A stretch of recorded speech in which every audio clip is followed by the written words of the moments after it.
3 días después de mi boda, mi nuevo hijastro apareció en la puerta de mi casa con un abogado y unos documentos que pondrían mi chalet bajo el control de mi marido. Eran las 9:12 de un martes por la mañana.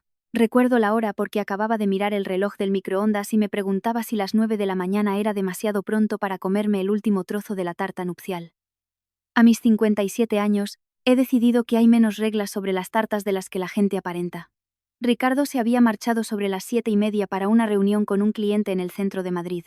Yo seguía en bata, bebiendo café y revisando las tarjetas de felicitación en la encimera de la cocina, cuando sonó el timbre con cámara. Miré el móvil. Hugo, el hijo de 34 años de mi nuevo marido, estaba de pie en mi porche con un jersey azul marino con cremallera al cuello, con un aspecto bastante más arreglado para los negocios que yo. A su lado había un hombre que no había visto en mi vida. Traje gris. Maletín de cuero. Abrí la puerta a medias. Buenos días. Hola, Carmen. Hugo sonrió. Siento presentarme así. El hombre a su lado me tendió la mano. Gonzalo Montes. Se la estreché. Luego añadió. Soy abogado. Hay frases que mejoran un martes por la mañana. He traído churros. Tu impuesto sobre bienes inmuebles ha sido abolido. Antonio Banderas se ha perdido y necesita indicaciones. Soy abogado, rara vez es una de ellas. Miré a Hugo. ¿Debería ponerme los zapatos? Se rió como si estuviera bromeando. Yo no lo hacía del todo. No es nada malo, tío. Papá quería que resolviéramos un papeleo. Papá tiene mi número de teléfono. Está liado con un cliente. Gonzalo ya parecía un poco incómodo. Lo cual me pareció interesante. Los dejé pasar. Nos sentamos a la mesa del comedor donde, 3 noches antes, Ricardo y yo habíamos abierto champán tras volver del banquete de bodas. Todavía quedaban 2 tarjetas sin abrir en el aparador. Gonzalo colocó una carpeta delante de mí. Tengo entendido que Ricardo habló con usted sobre unos cambios en la planificación del patrimonio. No, se detuvo. Hugo intervino. No específicamente. Tal vez. Eso es generalmente lo que significa hablar. Carmen. Es un trámite de rutina. Esa palabra. Rutina. Abrí la carpeta. La primera página tenía un nombre impreso en la parte superior. Inversiones Familiares Navarro S.L. Leí suficientes documentos legales durante mis 32 años de matrimonio con Tomás para saber una cosa: si alguien está esperando tu firma, no empieces por la página de firmas. Volví a la primera página. Gonzalo me explicó que la propuesta consistía en transferir la escritura de mi chalet a la sociedad limitada. Utilizó frases como protección patrimonial, eficiencia sucesoria y simplificar las cosas para la familia. Dejé que terminara. Luego pregunté quién era el propietario de Inversiones Familiares Navarro. Hugo contestó demasiado rápido.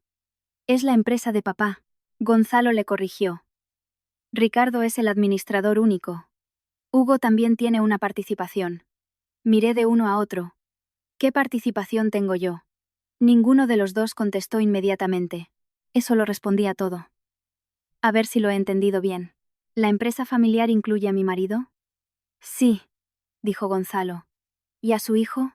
Sí. ¿Y a mí no? Gonzalo ajustó los papeles. La estructura de propiedad ciertamente puede revisarse. Miré a Hugo. Y vamos a meter mi casa en ella. Hugo suspiró. Es solo papeleo, Carmen. Me he dado cuenta de que la gente suele decir eso cuando es papeleo que quieren que firme otro. Gonzalo casi sonrió. Hugo no lo hizo. Para ponerlo en contexto, la casa no era una mansión tras unas puertas de hierro. Era un cómodo chalet de ladrillo visto en Las Rozas, a las afueras de Madrid. 4 dormitorios, un pequeño jardín. La cocina reformada 8 años antes porque Tomás había abierto un armario una vez, y la puerta se le quedó en la mano. Lo habíamos comprado juntos. Allí habíamos criado a nuestra hija. Tomás murió allí. La hipoteca se había terminado de pagar hacía años. No era sentimental respecto a cada silla o lámpara del lugar, pero la escritura era mía. Y a los 3 días de mi nuevo matrimonio, 2 hombres estaban sentados a mi mesa explicándome por qué eso debía cambiar. Cogí el móvil. Voy a llamar a Ricardo. Hugo se echó hacia atrás. Papá está en una reunión. Entonces me llamará después. Llamé. Buzón de voz. Esperé 30 segundos y volví a llamar. Buzón de voz. Hugo miró su reloj. Me di cuenta porque volvió a hacerlo un par de minutos después. ¿Tienes algún sitio en el que necesites estar? No. Porque tu muñeca parece preocupada. Me lanzó una mirada de irritación. Carmen, papá dijo que probablemente te pondrías sensible con lo de la casa. Esa me dolió. No dije nada por un momento. No porque Hugo me hubiera insultado. Me había llamado cosas peores gente mejor. Fue porque al parecer Ricardo había anticipado esta conversación. Había hablado de mi reacción con su hijo. Tal vez incluso había planificado en base a ella. Mira a Gonzalo. Si firmo esto, ¿qué autoridad tiene Ricardo sobre la propiedad de esta SL? Gonzalo eligió sus palabras con cuidado. Como administrador, tendría una autoridad bastante amplia en virtud de los estatutos sociales, incluyendo la solicitud de préstamos. Hizo una pausa. Potencialmente, sí. Hugo le interrumpió. No se trata de eso. Le pregunté al abogado. Gonzalo asintió una vez. El acuerdo contempla operaciones de financiación. Cerré la carpeta. No voy a firmar nada. Hugo se me quedó mirando. ¿En serio? Muy en serio. Ni siquiera te lo has leído todo. Entonces definitivamente no lo firmo. Gonzalo habló antes de que Hugo pudiera hacerlo. La señora Navarro tiene todo el derecho a que un asesor legal independiente revise estos documentos. ¿Señora Navarro? Aquello era todavía lo bastante nuevo como para que casi mirara a mi alrededor buscando a otra persona. Hugo apartó la silla. Papá intenta proteger a la familia. Le sostuve la mirada. Pensé que yo era la familia. No tuvo mucho que decir después de eso. Gonzalo recogió su maletín. Me quedé con las copias. En la puerta, Hugo dijo. Estás convirtiendo esto en algo que no es. Entonces a Ricardo no le costará explicar qué es. Se marcharon a las 9:47. Cerré la puerta con llave, y me quedé allí de pie unos segundos. Luego llamé a Elena Castro. Elena había llevado los asuntos testamentarios de Tomás y míos durante años. También se había coordinado con el abogado que me representó cuando Ricardo y yo negociamos nuestras capitulaciones matrimoniales. Respondió al cuarto tono. Carmen, ¿no se supone que estás recién casada ignorando a todo el mundo? Ese era el plan. ¿Qué ha pasado? Mi hijastro acaba de traerme a un abogado. Hubo una pausa. Eso me parece precipitado. A pesar de todo, me eché a reír. Tengo unos documentos que necesito que revises. Mándalos. Preparé café y volví a sentarme. No intentaba jugar a los detectives. No creí de repente que Ricardo fuera un genio criminal. Quería que hubiera una explicación aburrida. De hecho, contaba con ello. Al escanear de nuevo los estatutos sociales, encontré la sección que Gonzalo había mencionado. El administrador podía negociar financiación involucrando bienes de la empresa. Eso no significaba que Ricardo planeara pedir un préstamo avalado con mi casa, pero significaba que yo habría sido idiota si no lo hubiera preguntado. Luego volví al papeleo de la SL. Agente registrado. Dirección fiscal. Administrador. Fecha de constitución. Leí la fecha una vez y luego otra. 11 días antes de nuestra boda. Me eché hacia atrás. Aquello me molestó más que nada de lo que hubiera dicho Hugo. 11 días antes de nuestra boda, yo había estado discutiendo con el florista sobre si de verdad necesitábamos más vegetación en las mesas. Nadie se acordaría. Ricardo había estado creando inversiones familiares Navarro. Tal vez había una explicación inocente. La deseaba con tantas ganas que me avergüenza admitir lo rápido que empecé a inventar posibilidades para él. Tal vez se lo recomendó su asesor fiscal. Tal vez involucraba alguna propiedad no relacionada. Tal vez era Hugo quien lo impulsaba todo. Entonces miré las tarjetas de boda sobre la encimera. Una seguía abierta. Para Carmen y Ricardo. Que este sea el comienzo de vuestro capítulo más feliz. Alargué el brazo y la puse boca abajo porque, para entonces, ya no me preguntaba por qué mi marido quería mi casa en una SL. Me preguntaba por qué había decidido que necesitaba esa SL antes de que yo me convirtiera en su mujer. No le dije a Ricardo que había llamado a Elena. Eso puede sonar calculador. No lo fue. Al menos no lo sentí así en aquel momento. Simplemente quería tener una conversación en la que no estuviera reaccionando a información que otra persona ya había tenido tiempo de preparar. Tras la marcha de Hugo, pasé la mayor parte de la tarde haciendo mal cosas cotidianas. Puse el lavavajillas a medio llenar. Puse una lavadora. Y me olvidé de ella. Fui al supermercado a por leche y volví a casa con filtros de café, plátanos y sin leche. Mi mente no paraba de dar vueltas a la misma pregunta. ¿Por qué antes de la boda?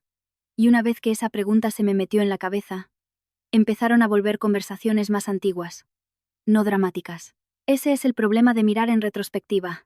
Nadie pone música de suspense cuando alguien te pregunta si ya has pagado la hipoteca.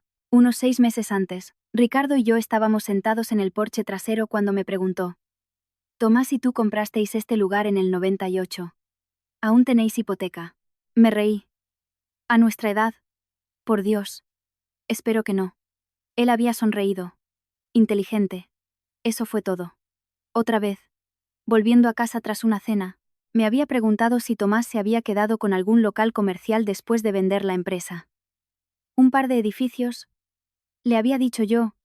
Algunos siguen en la familia. Luego había cambiado de tema para hablar del partido del Real Madrid.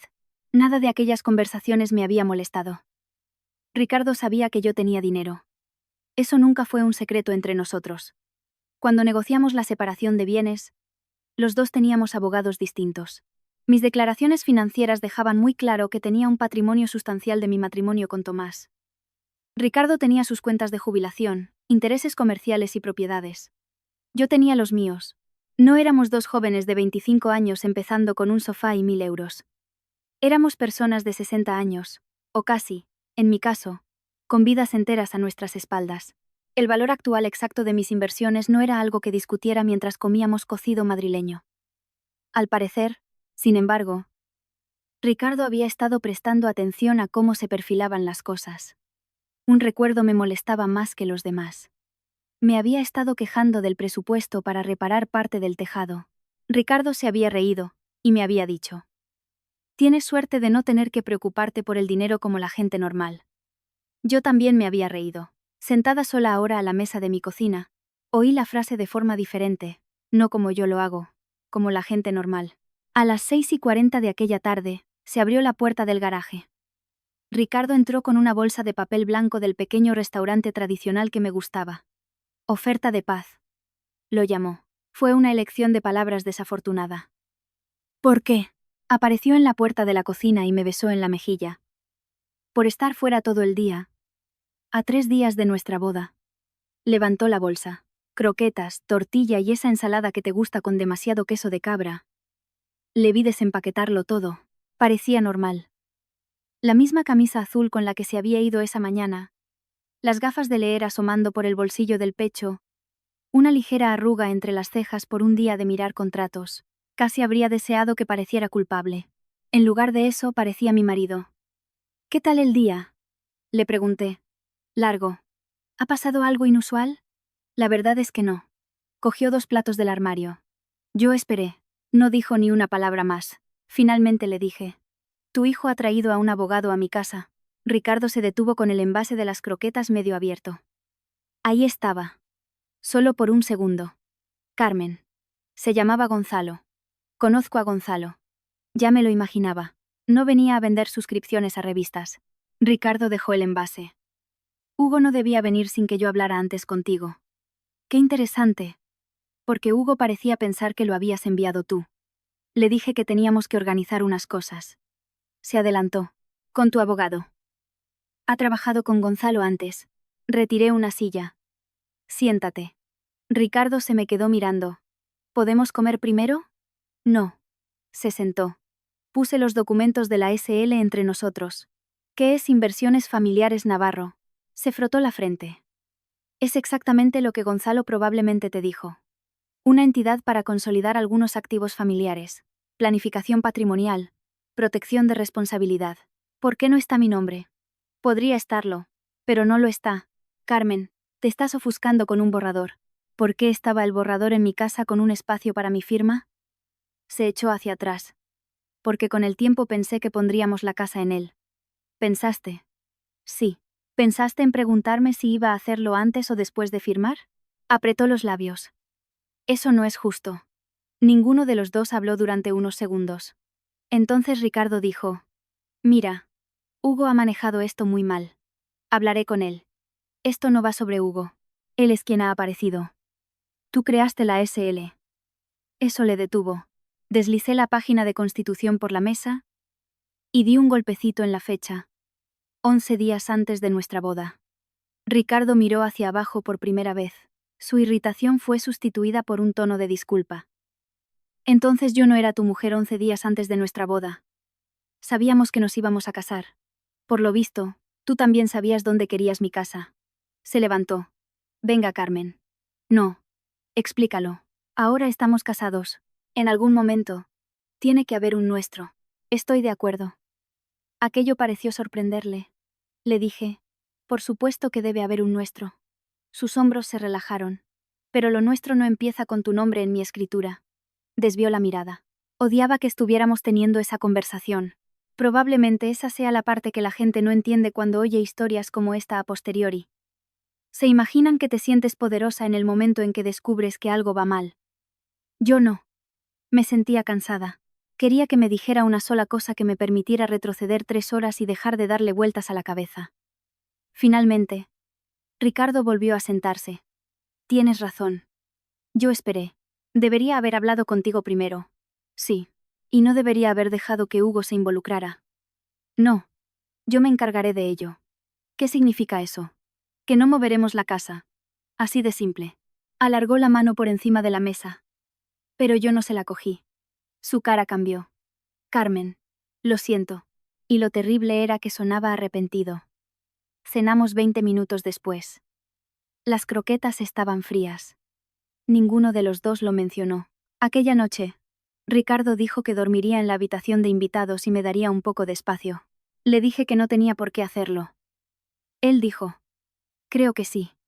Después de que saliera de la habitación, me quedé despierta mirando al techo. Había una foto de boda enmarcada en la cómoda. Ricardo me miraba a mí en ella en lugar de a la cámara. Recordé el primer año tras la muerte de Tomás. La gente se había preocupado por los cumpleaños y los aniversarios, pero nadie me había advertido de los martes. Los martes eran peores. Los martes no pasaba nada. Nadie venía a ver cómo estabas. Entrabas en casa con la compra y te dabas cuenta de que a nadie le importaba si te habías acordado de la leche. Una vez, unos 6 meses después de morir Tomás, había vuelto a casa de cenar con Silvia y había gritado hacia el pasillo. Tomás, no te vas a creer lo que Silvia. Entonces me detuve. La casa había contestado por él. Ricardo había cambiado eso. Había hecho que los días ordinarios volvieran a ser ordinarios. El café por la mañana. Alguien quejándose del termostato. Alguien preguntando si necesitábamos algo del supermercado. No estaba dispuesta a creer que todo aquello había sido un montaje. A la mañana siguiente, llamó Elena. He leído los documentos. Entré en el antiguo despacho de Tomás y cerré la puerta. Dime que estoy exagerando. No puedo hacerlo. Eso no era lo que quería oír. Me explicó que no podía pasarle nada a mi casa sin mi firma. No corría peligro inmediato, pero si la transferías, se convertiría en un activo de la SL.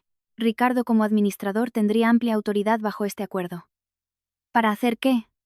Entre otras cosas, negociar financiación involucrando activos de la empresa. Me quedé mirando por la ventana. Para poder pedir un préstamo usando la casa como aval. Hay detalles y limitaciones que tendríamos que examinar, pero esa es la preocupación que yo tendría antes de que transfirieras nada. Me senté. Elena preguntó.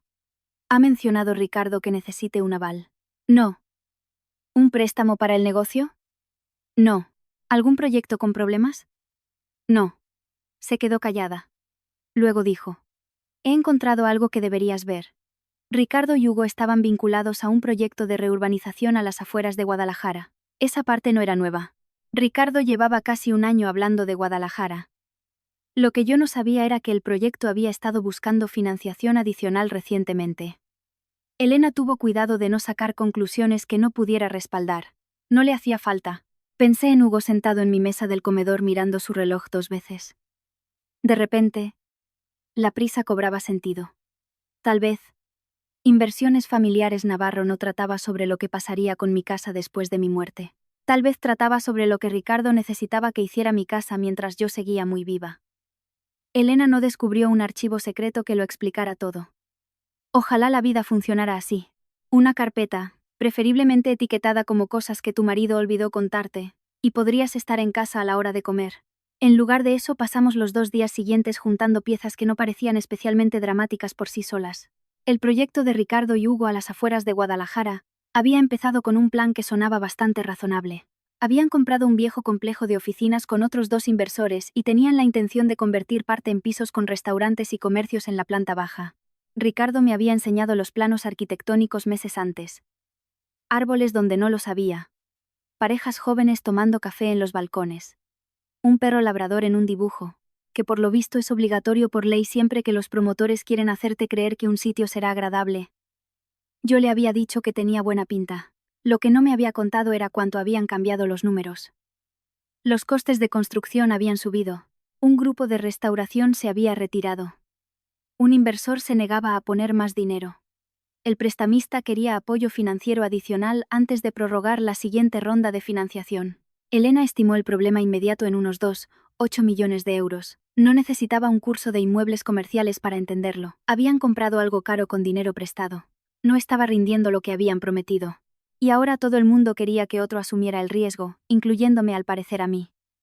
Ricardo se mostró notablemente atento durante aquellos 2 días. El jueves por la mañana, preparó café antes de que yo bajara.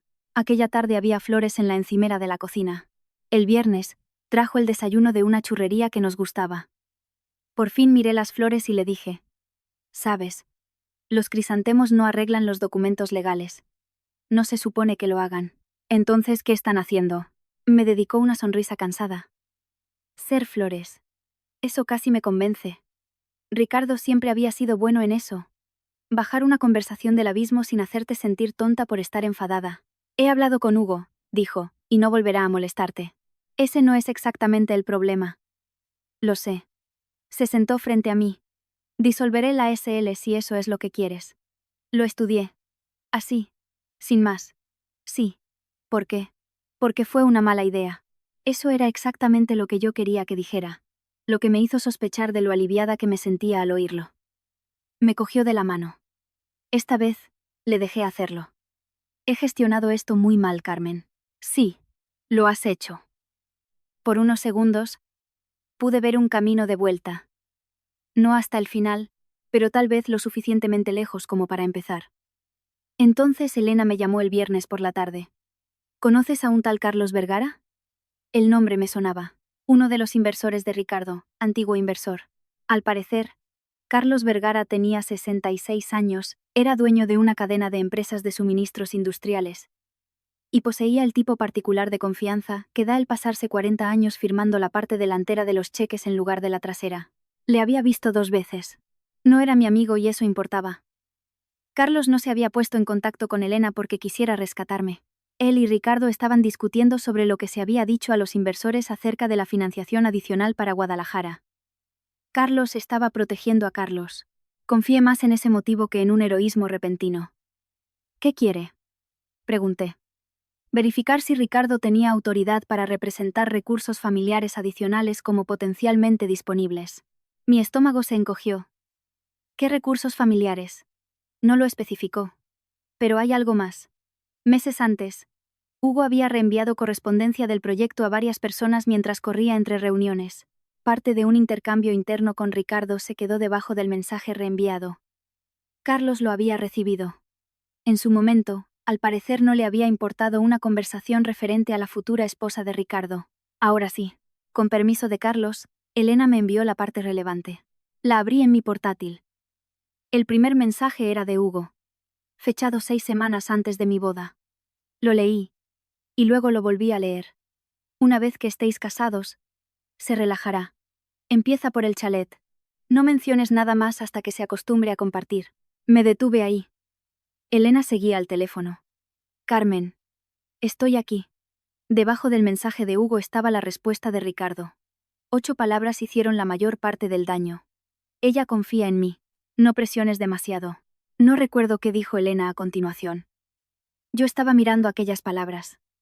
«Ella confía en mí». Ricardo no le había dicho a Hugo que se mantuviera al margen de nuestras finanzas. No había dicho que yo no era una cuenta de la que pudieran sacar dinero. Ni siquiera había dicho: «No hables así de mi mujer». Le había dicho que no presionara demasiado, como si el problema no fuera lo que querían, sino la rapidez con la que lo pedían. «Tengo que devolverte la llamada», le dije. «Por supuesto». Cerré el portátil y volví a abrirlo. Había más.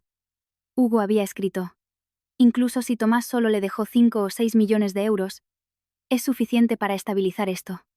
Me quedé mirando la pantalla. Y luego, que Dios me ayude. Me eché a reír. No era una risa feliz. Simplemente se me escapó. Llamé a Silvia. Ella contestó: «¿Estás bien?». Mal comienzo. Le leí el correo. Hubo una pausa. Entonces Silvia dijo: espera, él cree que tienes 5 millones. ¿Tal vez 6? Otra pausa. Así que intentaron robar el Banco de España porque pensaban que era una bonita caja de ahorros. Silvia. ¿Qué? Intento apoyarte. Volví a reírme. Luego dejé de hacerlo. Tomás y yo no habíamos empezado siendo ricos. Cuando nuestra hija era pequeña, yo hacía las nóminas en la mesa de la cocina después de que se acostara. Me encargaba de los beneficios cuando la empresa tenía 11 empleados. Una vez me pasé un domingo entero llamando a clientes porque nuestro programa de facturación había corrompido las facturas de todo un mes. Tomás construyó la empresa. Y también mucha gente. Y a mi manera, menos glamurosa, también lo hice yo. Años después, tras vender nuestra participación mayoritaria, los beneficios se invirtieron. Seguíamos teniendo locales comerciales. Hubo seguros después de que Tomás muriera. Las inversiones siguieron creciendo. Para cuando me casé con Ricardo, los bienes privativos que yo controlaba estaban valorados en algo más de 43 millones de euros. Ricardo sabía que yo era rica. Nuestra separación de bienes se aseguró de que ninguno de los dos entrara en el matrimonio fingiendo lo contrario. Pero mi patrimonio neto actual no era algo de lo que le diera informes trimestrales. Y Hugo claramente no sabía casi nada. Al parecer, había cogido un par de comentarios de su padre, le había sumado confianza, y había llegado a la cifra de 5 o 6 millones. Eso debería haber hecho la situación menos aterradora. En lugar de eso, la empeoró. No habían necesitado saber que yo tenía 43 millones para empezar a planear sobre mis propiedades. Con 5 bastaba. Esa noche me senté en el porche trasero, hasta que los mosquitos decidieron que ya había reflexionado bastante. Había una pregunta que seguía evitando. Si Ricardo hubiera venido a mí 6 semanas antes de la boda y me hubiera dicho: Carmen, Guadalajara está en problemas. Puede que pierda mucho dinero. ¿Considerarías ayudarme? ¿Qué le habría dicho? Conocía la respuesta. Probablemente sí, no a ciegas. No 2. 8 millones caídos en su regazo con un beso y un plato de comida. Habría hecho preguntas. Elena lo habría revisado todo. Habría habido protecciones, pero probablemente habría ayudado a mi marido. Eso era lo que dolía. No que Ricardo quisiera algo de mí, sino que decidió que pedirlo honestamente era menos útil que manipularme. Mi móvil sonó poco después de las 7. Ricardo. Dejé que sonara 2 veces antes de contestar. Hola. Su voz sonaba diferente, sin encanto, sin consuelo estudiado. Carmen, tenemos que hablar sobre lo de Guadalajara. Esperé. Hay algo que no te he contado. Miré por la ventana de la cocina. Sus flores seguían en la encimera. De acuerdo. Estaré en casa en unos 40 minutos. Colgamos. Menos de 10 minutos después, llamó Elena. He recibido otro documento de Vergara. Casi no quería saberlo. ¿Qué es?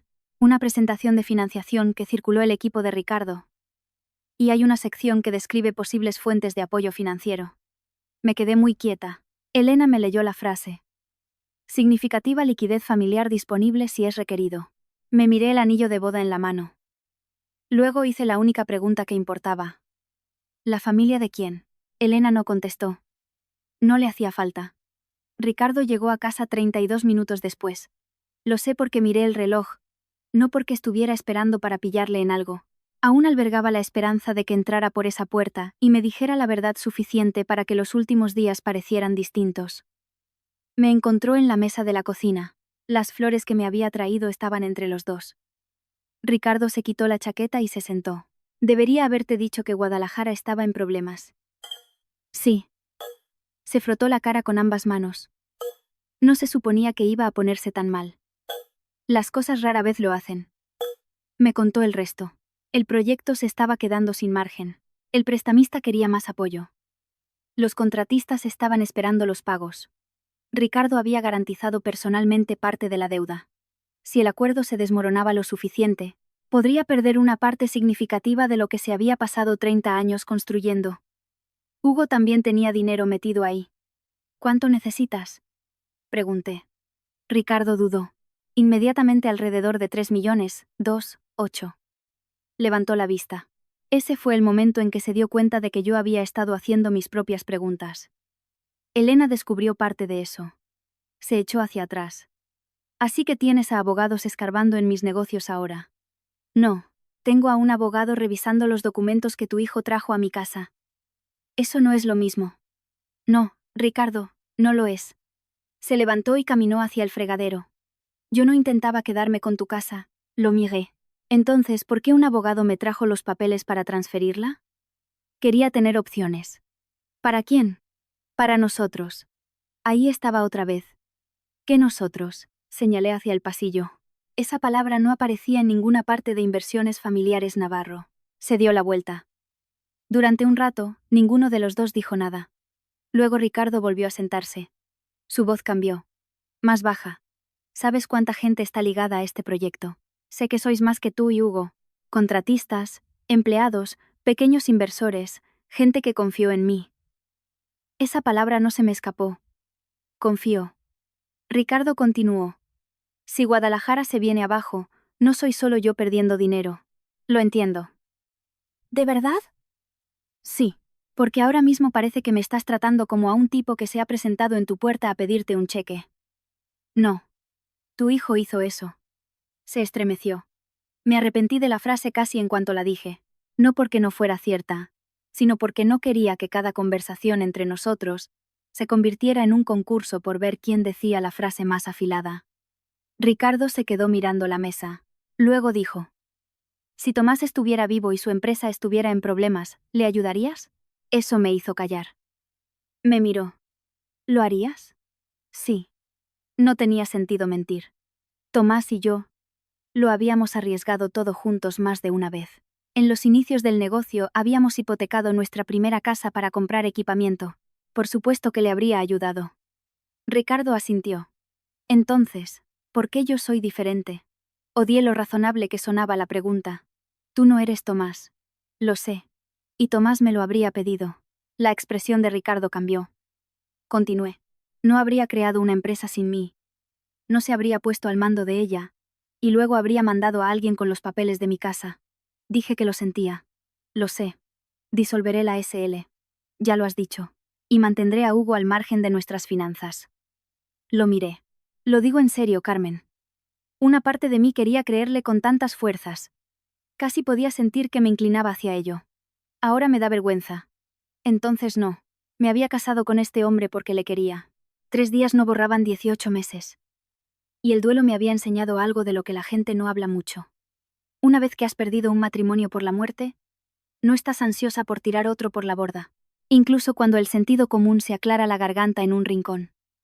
2 días después, Ricardo y yo estábamos sentados en la consulta de una terapeuta en Pozuelo de Alarcón.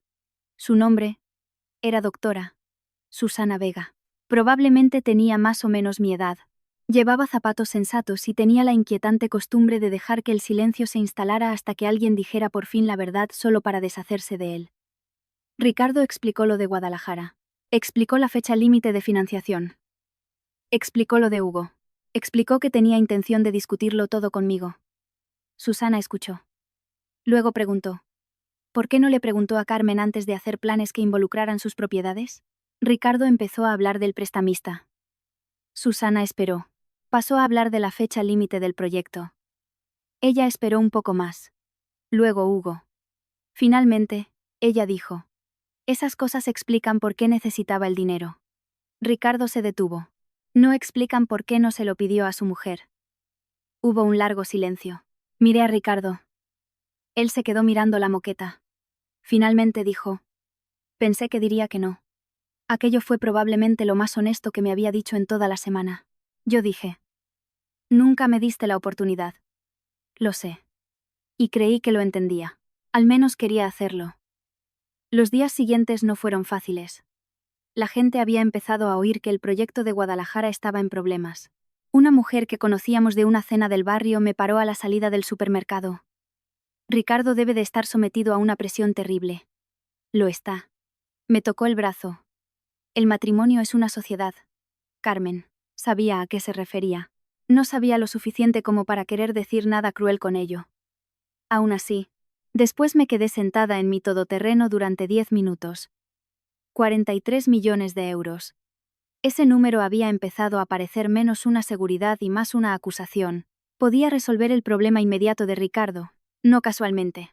3 millones de euros son 3 millones por mucho que valgas.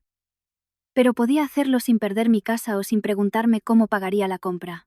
Tal vez negarme a ayudar simplemente porque lo había pedido mal era su propio tipo de orgullo. Aquella noche, casi llamo a Elena. Incluso había preparado lo que diría. Un préstamo avalado, tasación independiente, sin control sobre mis otros activos.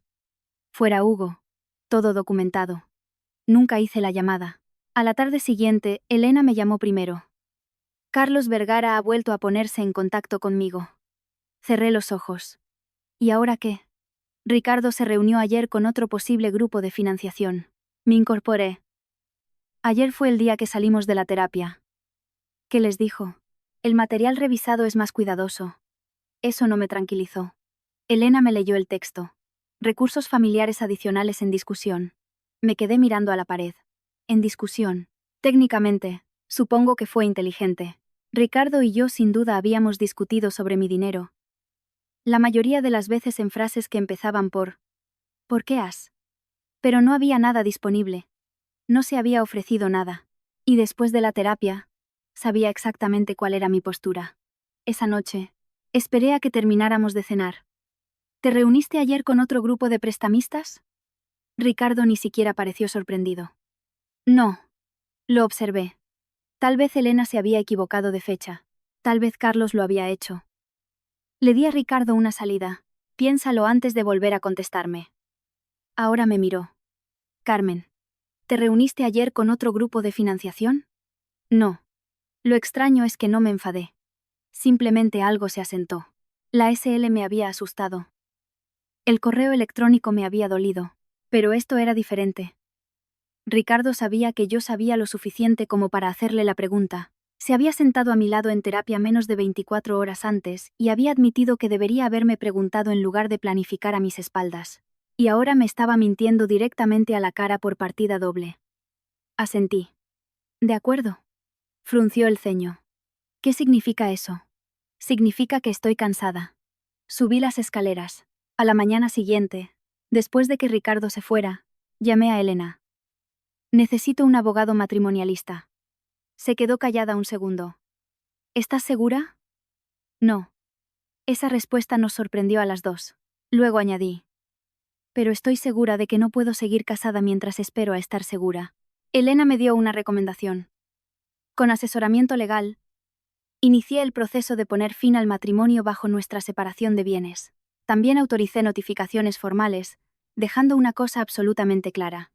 Ninguno de mis bienes privativos, mi casa, cuentas de inversión, intereses inmobiliarios, nada, estaba disponible como aval, garantía o apoyo financiero para el proyecto de Guadalajara. No llamé a los inversores de Ricardo, no amenacé a su negocio. No exigí que nadie le castigara. Simplemente retiré mi nombre y mi dinero de una historia de la que nunca había aceptado formar parte. Unos días más tarde, Carlos envió otra presentación para inversores a Elena. Ricardo y Hugo iban a hacer un último gran intento en un almuerzo privado en un hotel del centro de Madrid.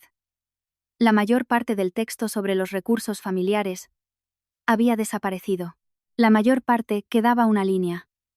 La capacidad financiera familiar proporciona protección adicional ante caídas. Lo leí 3 veces. Por lo visto, incluso después de todo, mi silencio seguía siendo tratado como algo que Ricardo podía gastar. Así que llamé a Elena.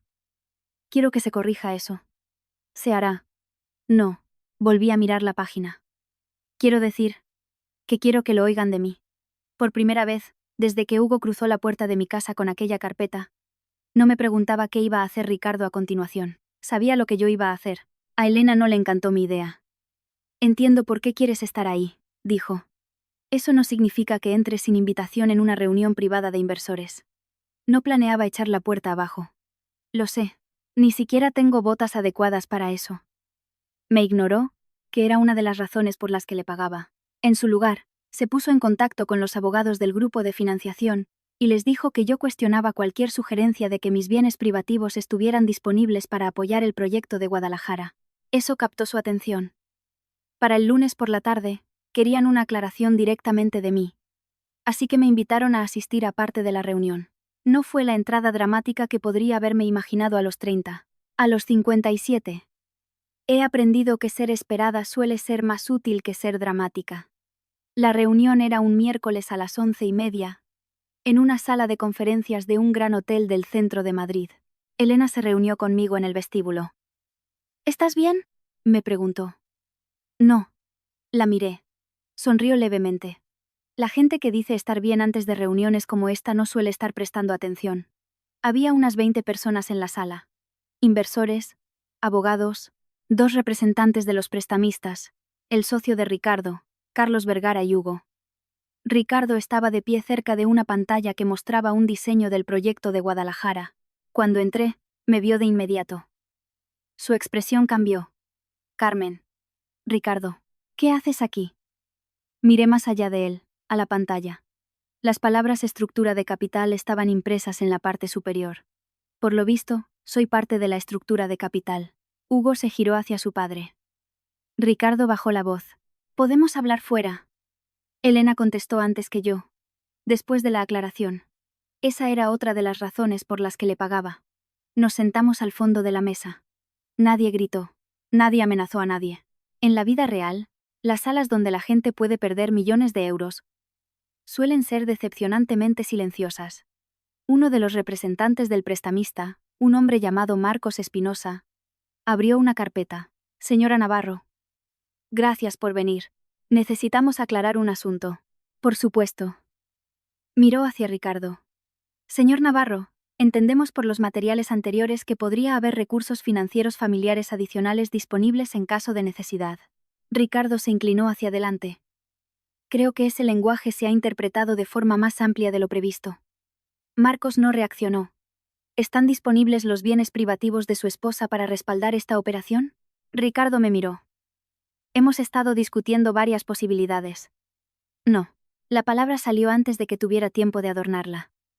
Todos me miraron. Mantuve mi tono de voz nivelado. Mis bienes privativos no están disponibles para respaldar este proyecto. Ricardo se movió en su silla. Carmen. Eso no es del todo. Es del todo exacto. Elena tocó el borde de su carpeta, pero no interrumpió. Continué. Nunca he accedido a hipotecar mi casa. Nunca he accedido a avalar la deuda del proyecto. Nunca he autorizado que mis cuentas de inversión o mis intereses inmobiliarios se presenten como apoyo financiero para Guadalajara. Marcos miró a Ricardo. Ricardo dijo. Nadie afirma que haya un compromiso vinculante. Eso no es lo que he preguntado, dijo Marcos. Carlos se reclinó en su silla. Casi podía oír a Silvia en mi cabeza diciendo: bueno, esto va muy bien. Ricardo lo intentó de nuevo. La frase recursos familiares pretendía comunicar la estabilidad financiera general. Carmen y yo estamos casados. Obviamente, hemos discutido. Hugo interrumpió. Esto es ridículo. Ricardo se giró. Hugo. No.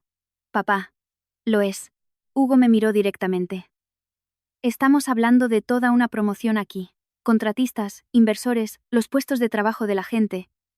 Y ella está sentada sobre el dinero que le dejó su primer marido porque está enfadada por un papeleo. Basta, dijo Ricardo. Hugo no lo hizo. Ese era el problema de Hugo. Era un hombre que pensaba que la siguiente frase rescataría a la anterior. Rara vez lo hacía. ¿Qué estamos discutiendo siquiera? Dijo 5,6 millones. La sala se quedó muy en silencio. Miré a Ricardo. Parecía avergonzado. No sorprendido. Entonces comprendí que Ricardo nunca le había dicho a su hijo lo que yo valía realmente. Tal vez ni él mismo sabía la cifra exacta. Nuestra separación de bienes había revelado cuantiosos bienes privativos, pero mis finanzas no habían dejado de moverse el día que firmamos. Las inversiones crecían. Las propiedades cambiaban de valor. Las cuentas se consolidaban. Yo no enviaba a Ricardo informes trimestrales de patrimonio neto, y por lo visto, Hugo había construido toda una estrategia basándose en una suposición. Mi mano envolvía el vaso de agua que tenía delante. Me di cuenta de que lo apretaba con tanta fuerza que me dolían los dedos, así que lo solté. Mis bienes privativos están valorados actualmente en algo más de 43 millones de euros. Nadie se movió. Hugo parpadeó. ¿43 millones? Sí. Se me quedó mirando. Tienes 43 millones de euros. No ha cambiado en los últimos 6 segundos, Hugo. Alguien al otro extremo de la mesa tosió en su mano. Carlos bajó la vista, pero pude verle sonreír. Yo no pretendía ser graciosa. Bueno, tal vez un poco. Ricardo no sonreía. Me miró de un modo que no le había visto antes. Nunca me lo dijiste. Esta reunión no trata sobre lo que te dije. 43 millones. Carmen. Marcos interrumpió al señor Navarro. La cantidad no es en realidad nuestra preocupación exactamente. Esa era la parte extraña. La cifra sonaba enorme en la sala. Pero ese no era el problema. El problema era si Ricardo había estado presentando acceso a un dinero que no controlaba. Elena tomó el relevo. Explicó que yo solo estaba allí para aclarar mi posición y corregir cualquier implicación de que mis bienes privativos representaran un apoyo adicional para el proyecto. Luego salió el tema del correo electrónico. Carlos ya había proporcionado la correspondencia pertinente en relación con su disputa sobre las representaciones de financiación. Marcos leyó de su copia. No me hacía falta mirar. Me sabía las palabras. Empieza por el chalet. Luego la respuesta de Ricardo. Ella confía en mí. No presiones demasiado. Ricardo se inclinó hacia adelante. Esa conversación se está sacando completamente de contexto. Carlos habló por fin. ¿Qué contexto la mejora? Ricardo le miró. Hugo hablaba de integrar las finanzas familiares después del matrimonio. Hugo dijo. Exacto. Me giré hacia él, empezando por mi casa. Abrió la boca. No salió nada. Por una vez. La siguiente frase no llegó.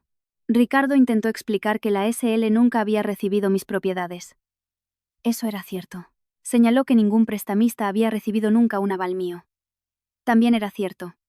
Elena no rebatió esos hechos. Yo tampoco. Los inversores no estaban decidiendo si Ricardo había cometido algún delito. Estaban decidiendo si confiaban en la forma en que había representado el apoyo financiero. Una de ellos, una mujer de pelo gris que no había hablado en toda la mañana, cerró su carpeta. Me gustaría que nuestra participación se suspendiera a la espera de más diligencias. Otro inversor asintió. Marcos dijo que el grupo de financiación necesitaría materiales revisados y una revisión adicional antes de proceder. Nadie golpeó la mesa. Nadie anunció que Ricardo Navarro estaba arruinado. El ambiente simplemente cambió. La gente dejó de mirarle como a un hombre que les había traído una solución. Empezaron a mirarle como a un hombre cuyos números necesitaban comprobación. Si alguna vez has trabajado en negocios, sabes lo caro que puede salir ese cambio. Me levanté. Elena se levantó conmigo. Ricardo nos siguió al pasillo. Carmen. Seguí caminando hasta alejarnos de la puerta de la sala de conferencias. Luego me giré. Parecía cansado, mayor de algún modo. ¿Por qué no me lo dijiste? ¿Decirte qué? ¿Que eran 43? Sabías que tenía dinero. No esa clase de dinero. Me quedé mirándole. ¿Habría hecho eso que te comportaras mejor? No contestó. Eso no era retórico, Ricardo. No lo sé. Al menos eso era sincero. Miró hacia la sala de conferencias. Luego, volvió a mirarme a mí. Si hubiera acudido a ti antes de todo esto. Si simplemente te hubiera dicho que Guadalajara estaba en problemas y te hubiera pedido ayuda. ¿Lo habrías hecho? Esa era la pregunta que yo ya me había hecho.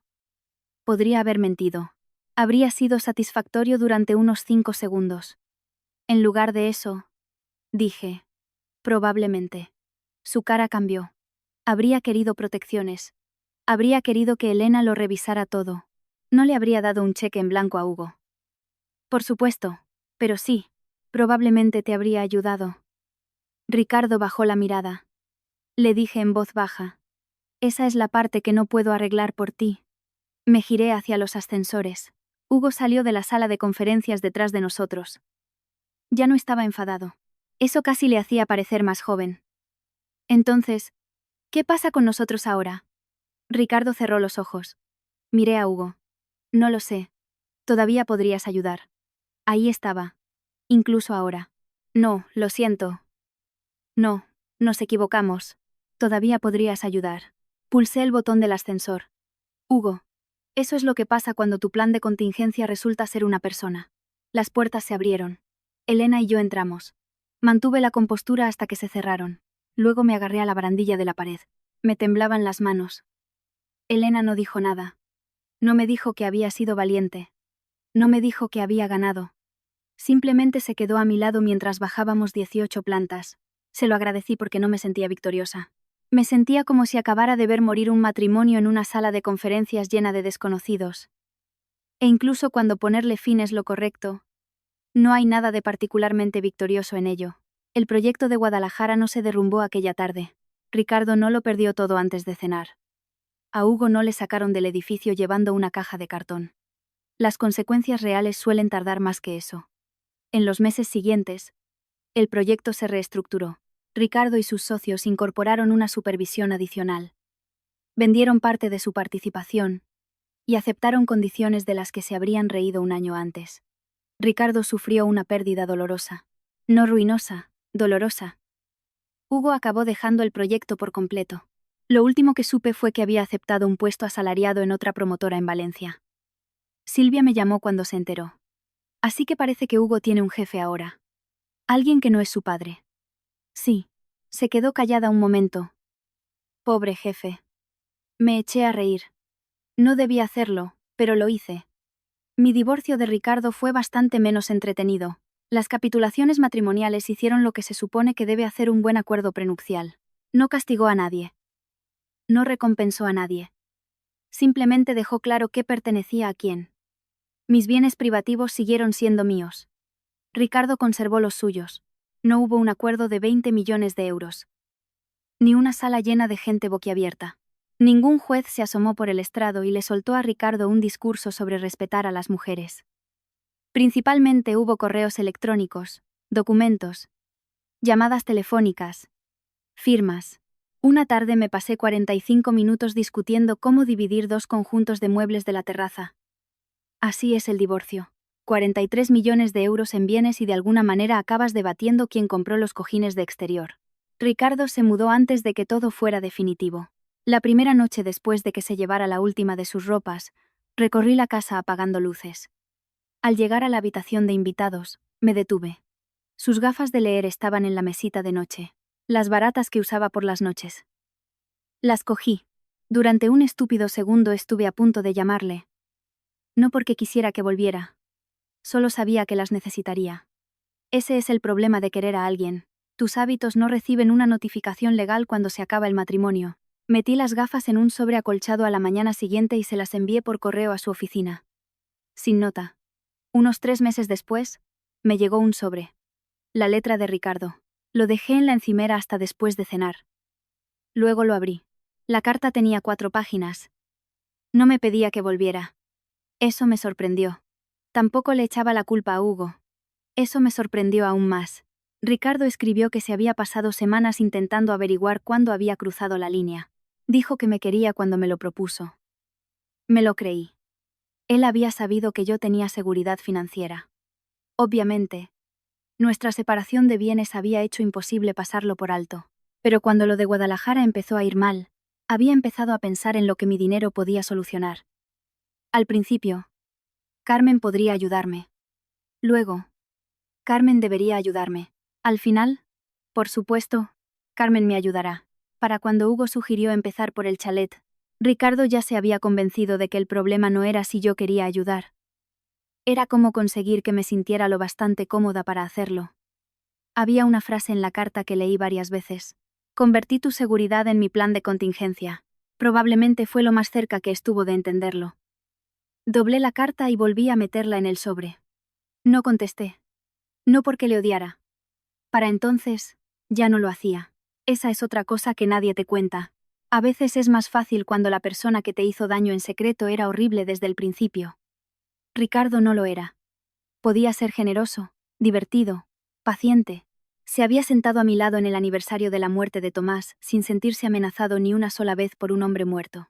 Sabía exactamente cómo me gustaba el café, y siempre recordaba que odiaba el cilantro, y aún así me traicionó. La gente puede quererte y comportarse de forma egoísta. Ambas cosas pueden ser ciertas.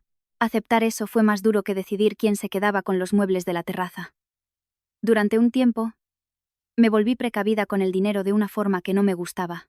Cada vez que alguien mencionaba una organización benéfica, una inversión, un préstamo, o incluso una cena cara, notaba que me tensaba.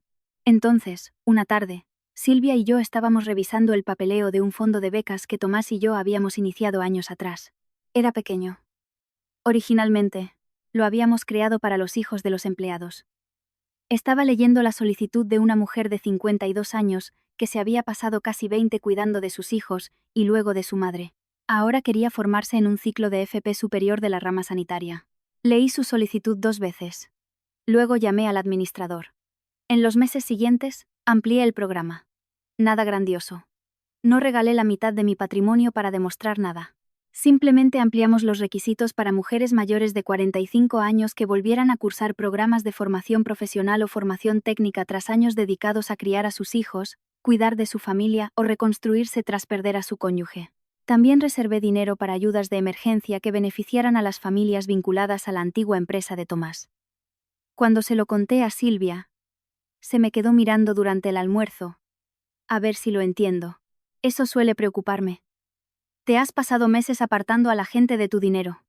Sí. Y ahora estás regalando parte también. Sí. Me apuntó con el tenedor. Explícate. Hay una diferencia entre abrir la mano y que alguien te meta la mano en el bolsillo. Silvia dejó de masticar. Luego asintió. Eso es bueno. Gracias. Deberías ponerlo en una taza.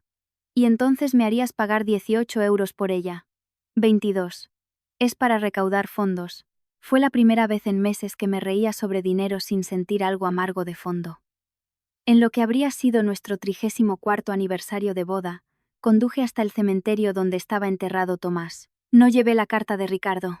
No tenía ningún discurso preparado. Me quedé allí un rato. Tomás solía decir algo cuando nuestro negocio era joven y las cosas iban mal. Observa lo que hace la gente cuando cree que los necesitas. Entonces se refería a proveedores, bancos, clientes.